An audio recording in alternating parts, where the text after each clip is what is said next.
Suez நிறுவனம் பொறுத்த வரைக்கும் கிட்டத்தட்ட வந்து ஒரு 60 வருஷமாக ஃபீல்டில் இருக்கிற ஒரு நிறுவனம் தான். பல்வேறு வாட்டர் ப்ராஜெக்ட்ஸ் பண்ணிகிட்டு இருக்காங்க. நீர்வழி போக்குவரத்து தடங்கள் அமைச்சு கொடுக்கறதுலேருந்து பல்வேறு விஷயங்கள் அவங்க பண்ணிகிட்டு இருக்காங்க. இவங்க வந்து இந்த வாட்டர் டிஸ்ட்ரிபியூஷன் நிறுவனம் தொடங்கி அதில் எப்படி ப்ராஜெக்ட் பண்ணி எங்கெங்கே சிக்கல் ஆகியிருக்கு அப்படின்னு பார்த்தோம் அப்படின்னா, ஃபஸ்ட்டு அவங்களுடைய பிள்ளையார் சுழி போட்டது பொலிவியாவில்.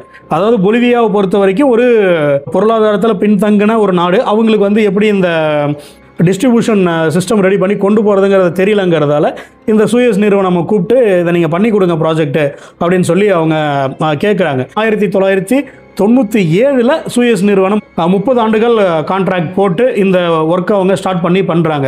அப்போ என்ன ஆகுதுன்னா, அங்கேயே வந்து பல்வேறு குளறுபடிகள் நடக்குது. அதாவது ஏழை மக்கள் நடுத்தர மக்கள், ஏழை மக்கள் அதிகமாக வாழ்கிற நாடு.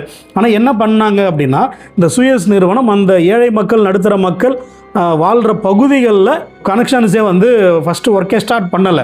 அதாவது நகர பகுதிகளில் மட்டும் இதை பண்ணி கொடுத்துட்டு இருக்காங்க. அங்கே இருக்கிற அந்த ஏழை மக்கள் வாழ்கிற அந்த பகுதிகளுக்கும் சரி, அந்த இருக்கிற அந்த கிராமப்புற பகுதிகளுக்கும் சரி, இந்த ப்ராஜெக்டே அவங்க கொண்டு போய் சேர்க்கலை. அவங்கள ஒரு கணக்கிலே வச்சுக்கல.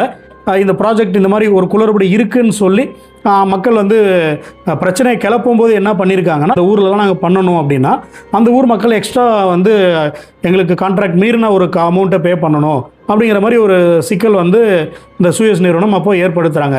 இது வந்து பொதுமக்களிடையே ஒரு பெரிய கிளர்ச்சியை உண்டு பண்ணி பல்வேறு போராட்டங்கள், ஏகப்பட்ட வன்முறைகள் நடந்து 2015 இந்த சூயஸ் நிறுவனம் வந்து அரசு கான்ட்ராக்டை கேன்சல் பண்ணிவிட்டு அந்த நாட்டை விட்டு வெளில அனுப்பிச்சிடுறாங்க. இது பொலிவியாவோட கதை.